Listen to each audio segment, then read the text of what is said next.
Fletcher, Tim Fletcher. Hey, Fletcher, how are you? All right, all right, all right. Hey, man, I appreciate you taking the time for us. It means a lot. No problem. All good. All right. For one, a lot of people's favorite Warped Tour memories have revolved around you. So it is fucking an honor to talk to you. Um, so I'm gonna first ask you, what has been your favorite Warped Tour memory? Oh my God, my favorite Warped Tour memory. Man, there's a lot of Warped Tour memories. There is a lot of Warped Tour memories.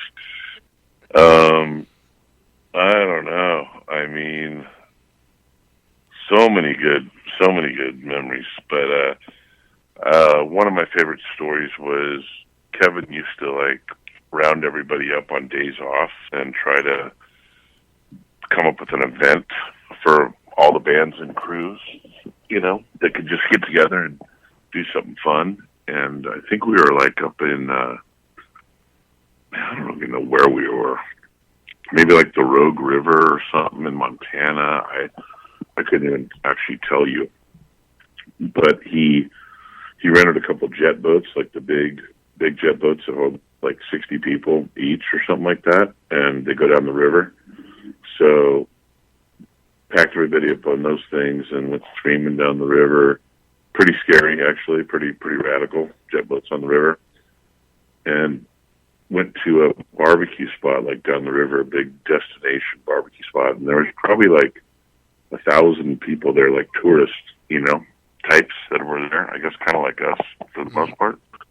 So here we are, like all the bands, or a bunch of the bands, a bunch of the crew, a bunch of the motocross riders and BMXers and skaters, and just everybody's kind of piled into this big barbecue ranch, and it's like picnic table status. You go get your food, go to the picnic table, and I think it was the Metal Militia guys, like Deegan and a couple others, typical motocross crew, and maybe like Colin and Scummy and Manly, and it was just, we're kind of sitting there and we're kind of eyeballing. It was like the Pennywise crew, and these guys were kind of fucking around and started tossing chicken wings at us, a little this, a little that, and it escalated into like a 15-on-15 full-blown food fight, literally in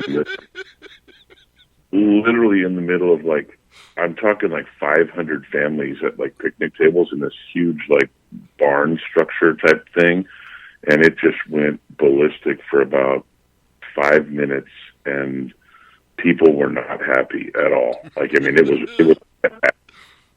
They didn't have like a big security force, but they had enough people to like wrangle us and throw us off the property and escort us down to the boats, and it was.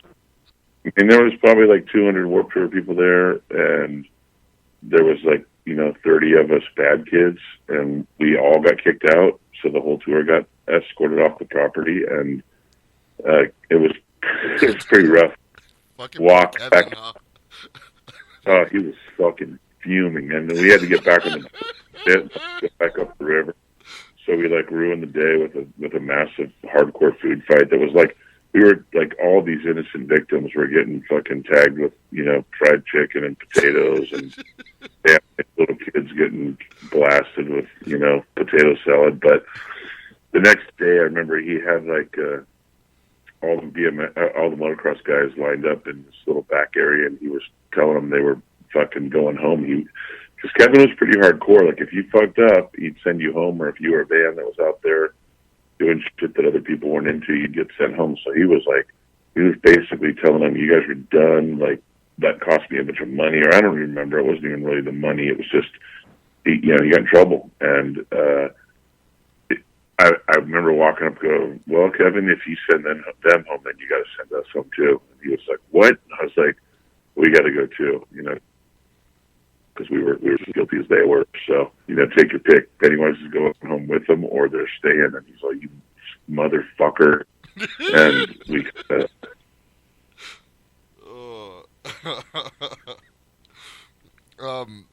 Charlie and then, like, from Charlie from make us. Goldfinger.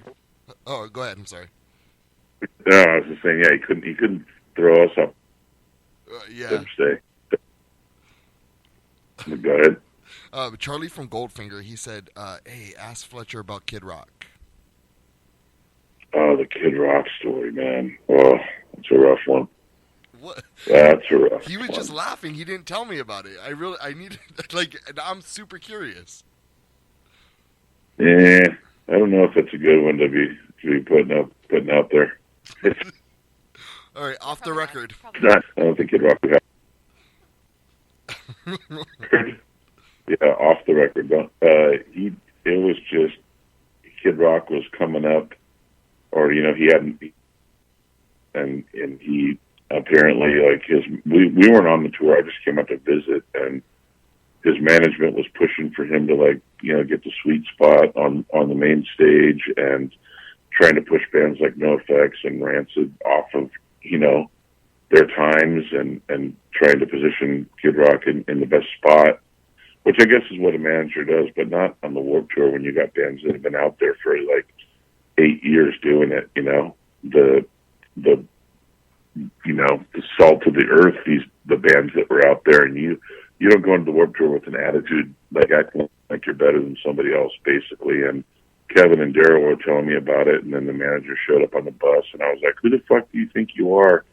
With your artist?" They're like, "Get him." They wanted me to go off on him. I'd been drinking a little bit, so basically, you got to earn your keep out here. You don't just come in here just because you got signed to a major label and think that you push bands around that have been doing this for 10 years. And then after that settled, he kind of left, the bus with his tail between legs, said, okay, I get it, I understand, I'm sorry. And then they were like, Kid Rock's going on over here, and we rolled up on him, and I just walked up to him, and he said, "Oh, hey, what's up, Fletch?" And I never met him, I'd never even heard of him. And I was like, "What's going on, dude? What are you doing out here?" And he's like, "Oh, I just want to get all the bitches and money like you, bro." And I was like, wrong answer. So I kind of said something of the nature of you're gonna have to make some sacrifices, and I ripped his chain off his neck and threw it in the swamp. Which wasn't really that cool. So then I kind of went up on stage and terrorized him for a minute while he came out, and took a beer out of his hand, and I got attacked by security guards and fucking the rest of it. I think I owed $5,000 in damages to the next morning, and all the shit I broke, and then kind of had to apologize to him and buy him a new necklace because his son had gotten it for him. I felt bad. So, it's just a good night of drinking and whatever. I guess we're okay now. I think me and him weren't good for a while, but I think we're okay now. So, no need to fan the flames on that one. It's been a while. Yeah. So it's all good, all in the name of Bacardi and learning your place in line at the Warped Tour, Yeah. What has Warped Tour meant to you? It was definitely a life-changing scenario. We've been Pennywise for, quite some time. Well, not that long, but, when Warped Tour came along, and we've been out playing our own shows and playing festivals and stuff. But to have the camaraderie of, being out there with, Rancid, NOFX, Bad Religion, the list, face-to-face, strung out, blah, blah, blah. The list just goes on and on and on. And all these guys were bands that we grew up listening to, or we were friends with, or we played shows with, and just to have everybody in the same place and, get up, have a cocktail, go watch a couple of your favorite bands, go play your set for a half hour, go have another cocktail, go watch some more bands, then get in there and barbecue and just have a party. It was literally summer camp for punk rockers, whether you're playing Texas Hold'em or CeeLo, rolling the dice, till 2 in, just, bouncing around to different buses and hanging out with different people, Black Eyed Peas, a lot of bands that got big were out there too, before they got big. So it was kind of interesting to see that. But it was just a camaraderie where, you'd get up in the morning. If you had to help somebody do something, you helped them and Kevin was in the trenches like 6 a.m. every morning, moving barricades, calling the shots, and at the same time he'd be up there singing Broham like at the end of the night, and it was just like nobody was better than anybody else. Everybody helped everybody else. Everybody pulled their own weight, and it was like really, like literally, like a family of misfits traveling around the country and throwing these insanely successful, awesome shows. And I don't know, it's like almost wished it would have never ended, but it kind of turned into, the music scene changed, and the bands, started, Kevin started doing different types of bands, and there was just like changing of guard, and then we kind of fell away from it just because it wasn't, there wasn't enough punk rock on it to warrant being out there, on the tour. But man, literally some of the best memories of my life. Met some of the best friends of my life that I still have to this day, and got to see a lot of the world through it. We've done it in Japan, we've done it in Europe, we've done it in Australia, we've done it all over America, Canada. So pretty fucking crazy, Been on tour, been on the Warped Tour, with playing right next to Eminem when he blew up. So seen it all. So it's just been a pretty incredible run. Fuck yeah, man, that's fucking awesome. Do you have a message that you would like to tell Kevin? Well, I mean, I pretty much told him everything to his face. I think we just did Warped Tour Japan, so me and him went out and got a little. Yeah, we got a little inebriated. He had to. I'm gonna have to tell him to lay off the white wine because he literally had to leave dinner. He was like fading at dinner. He's like, I gotta go now. And we're like, yeah, he's throwing shit at the table next door.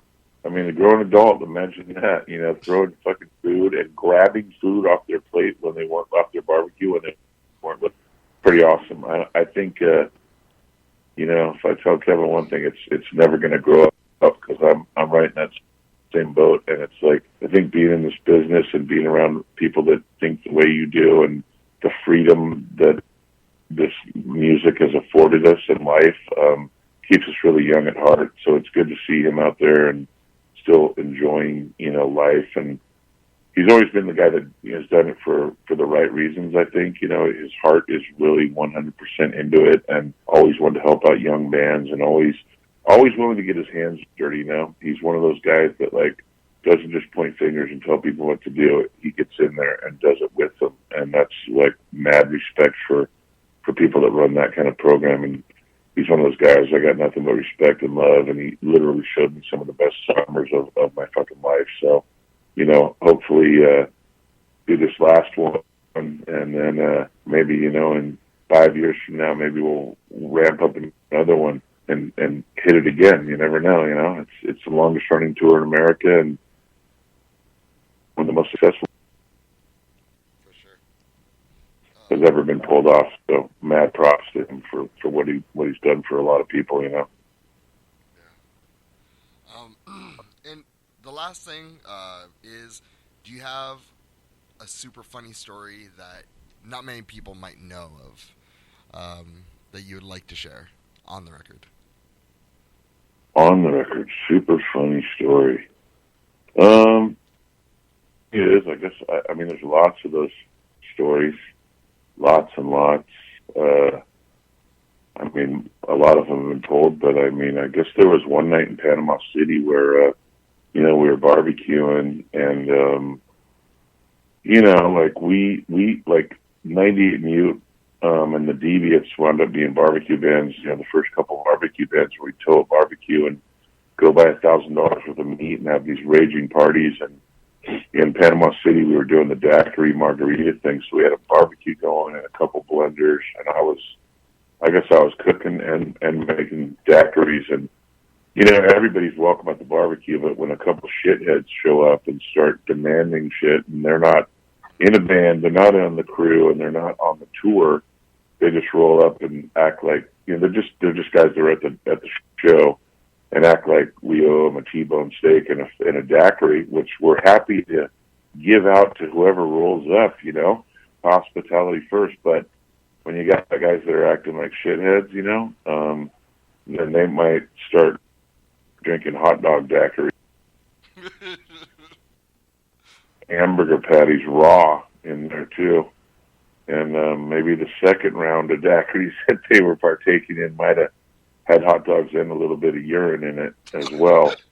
So, like, they're drinking it up, talking about how good it is, and we're just sitting back there going, "Yeah, you like piss and hot dogs and your daiquiris." And someone give you the recipe later. So, for those guys that are reading this that were at Panama City Beach that night, namely the guy that I slapped in the face with a tri-tip at the end of the night, he'll remember who I am.